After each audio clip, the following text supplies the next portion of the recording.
sekalian, kita masih dipertemukan di tempat ini. Jadi pada video kali ini yang akan saya buat, saya akan menjelaskan kepada anak-anak sekalian bagaimana cara kalau kita ingin menghitung tetes percobaan, khususnya untuk bahan-bahan tambahan, misalnya Corrigensia coloris heteroris yang ada di laboratorium riset.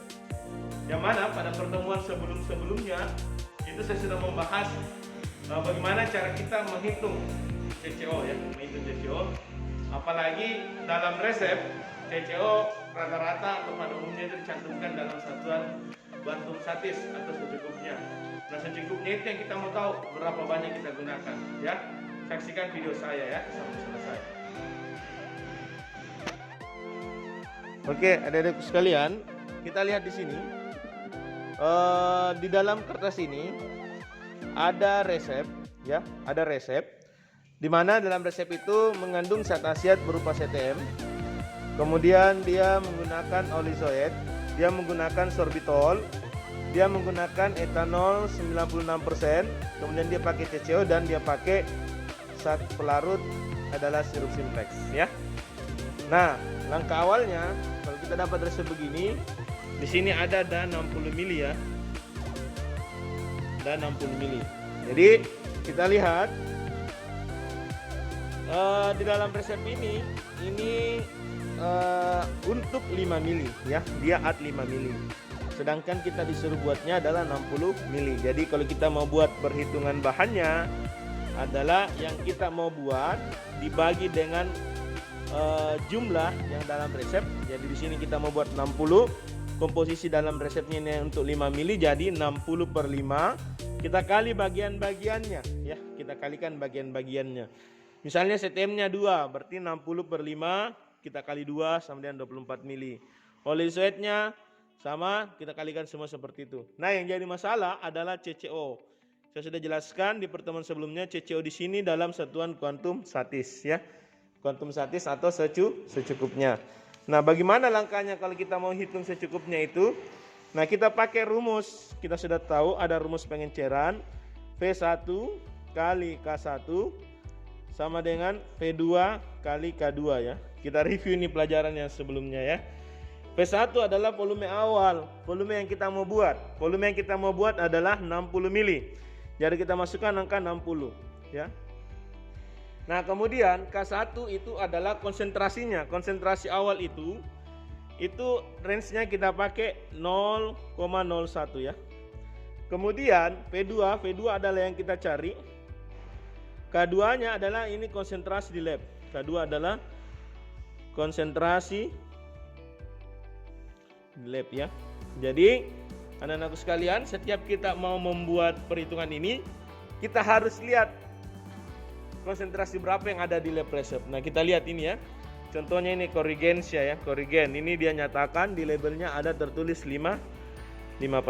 Jadi dia adalah konsentrasi 5, ya. Jadi kita masukkan di sini angka 5. V2 kali 5. Kita selesaikan.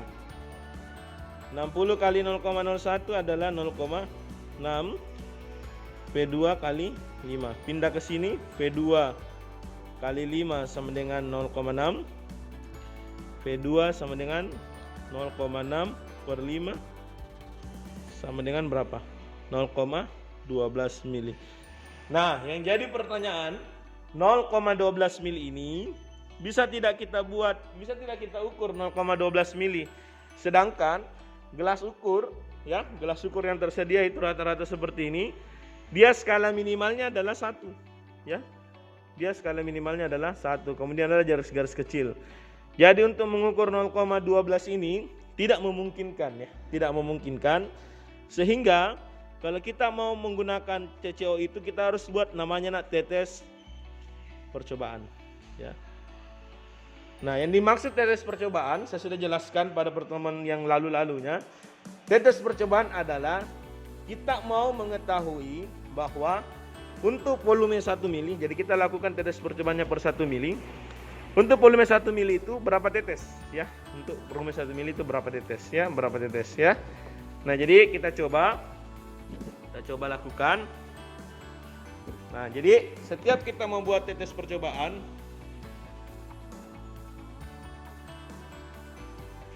Oke ya, jadi tadi sudah jelas, kita sudah buat perhitungannya. Jadi Corrigencia coloris et odoris yang kita butuhkan itu sebanyak 0,12 mili. Pertanyaannya, bagaimana caranya kita kalau kita mau mengukur 0,12 mili itu? Langkahnya adalah kita sudah tahu, jalan keluarnya adalah kita membuat tetes percobaan. Nah, langkah awal untuk membuat tetes percobaan, kita siapkan dulu bahan yang kita mau pakai. Dalam ini adalah Corrigencia coloris et odoris. Kemudian ini adalah gelas ukur, ya. Di gelas ukur ini ada volume yang tercantumkan mulai dari 1, 2, 3, 4, 5 dan seterusnya. Jadi kita sesuaikan, kita mau mengukur volumenya, konsentrasinya berapa, ya. Volumenya berapa? Kalau volumenya kecil, kita gunakan saja gelas ukur yang kecil, ya. Kita gunakan gelas ukur yang kecil. Karena kita mau ukurnya adalah per 1 mili, nah kita gunakan gelas ukur 10 mili saja. Oke ya. Nah, oke anak-anakku sekalian, jadi sekarang sudah siap, sudah ada gelas ukur, kemudian sudah ada bahan yang kita mau tahu berapa tetes dia untuk 1 mili. Jadi kita gunakan pipet tetes yang lengkap ya, yang utuh, tidak cubeng-cubeng, tidak patah sampai sini ya, masih bisa digunakan. Jadi kita pipet CCO-nya, kita tindis memang dari luar, kemudian kita masukkan ke dalam botol, kita lepas, maka dia akan terisap masuk. Oke? Pipet yang baik dia tidak akan menetes ya, sebelum kita teteskan ya. Pipet yang baik dia tidak akan menetes. Nah, kemudian kita masukkan ke gelas ukur sambil mata kita melihat sampai di 1 mili. Dan ingat, kita harus menghitung 1, 2, 3, 4, 5, 6, 7, 8, 9, 10, 11, 12, 13, 14, 15, 16, 17, 18, 19, 20, 21, 22, 23, 24, 25, 26. Kita lihat dulu. Nah, ternyata kita sudah dapat untuk volume 1 mili ya, untuk volume 1 milinya adalah 26 tetes. Kita catat di modul kita ya, kita tulis 1 mili sama dengan 26 tetes ya. Jadi setiap data yang kita peroleh itu kita tuliskan ya, kita tulis 1 mili sama dengan 26 tetes. Apakah selesai persoalan sampai di situ? Belum. Ada standar pengukuran ya. Jadi untuk mendapatkan data yang keakuratannya kuat, jadi kita minimal melakukan replikasi sebanyak 3 kali. Di dalam gelas ukur sudah ada 1 mili. Nah, apakah yang isi ini boleh kita buang atau kembalikan ke botol? Boleh. Tidak dikembalikan juga boleh. Ya, tidak dikembalikan juga boleh. Caranya adalah kita mengukur yang awalnya sampai 1 mili, kita lanjutkan sampai 2 mili. Kita ukur lagi sampai 2 mili. Nah. Tapi ingat, kita meneteskan sambil menghitung, sambil melihat 1 mili sampai di mana, ya. Kita tetes lagi ya.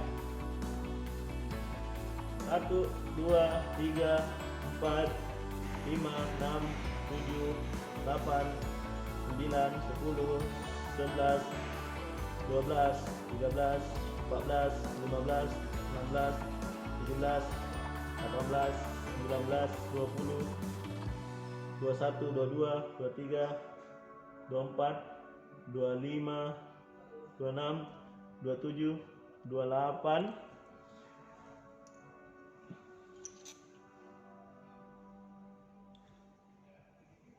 29, 30 ya. Nah, ternyata 1 mili yang kedua adalah 30 tetes. Kita tuliskan lagi di kertas atau di jurnal kita. 1 mili sama dengan 30 tetes.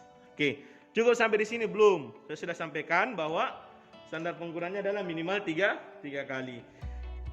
Isinya ada di dalam, kita buang? Tidak usah, nak. Tidak usah. Kita lanjutkan saja sampai 1 mili berikutnya. Berarti sampai 3 mili. Kita hitung lagi dari 1. 1, 2, 3, 4, 5, 6, 7, 8, 9, 10, 11, 12, 13, 14, 15, 16, 17, 18, 19, 20, 21, 22, 23, 24, 25, 26,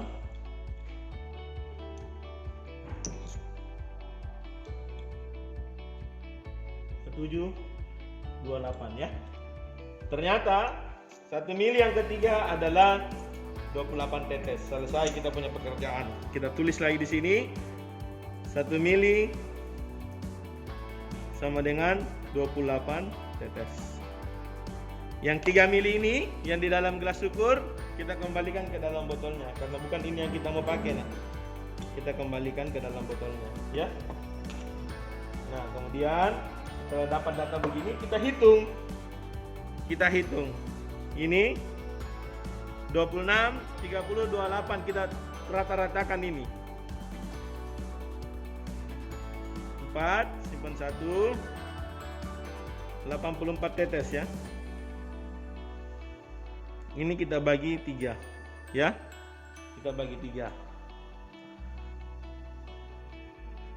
Jadi ini kita bagi 3, kita dapatkan adalah 28 tetes. Jadi kita sudah punya data, Nak. Kita sudah punya data bahwa 1 mili CCO sama dengan 28 tetes. Kita kembalikan.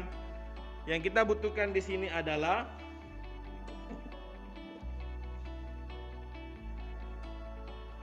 kita kembalikan. Kita di perhitungan tadi kita membutuhkan cuma 0,12 mili ya, 0,12 mili. Nah, kita dapat 1 mili CCO sama dengan 28 tetes. Jadi kita hitung. Kalau 0,12-nya berapa? 0,12 mili per 1 mili dikali 28 tetes ya. Ini kita kalikan 28 tetes. Kita dapat di sini adalah 3,36 tetes. Nah, Kak, tidak bisa juga 3,36 tetes kita untuk tetes. Nah, jalan terakhirnya adalah kita usul sama pengawas supaya 3,36 tetes ini dibulatkan menjadi 4 tetes. Ya. Oke, seperti itu, Nak, jalannya untuk tetes percobaan.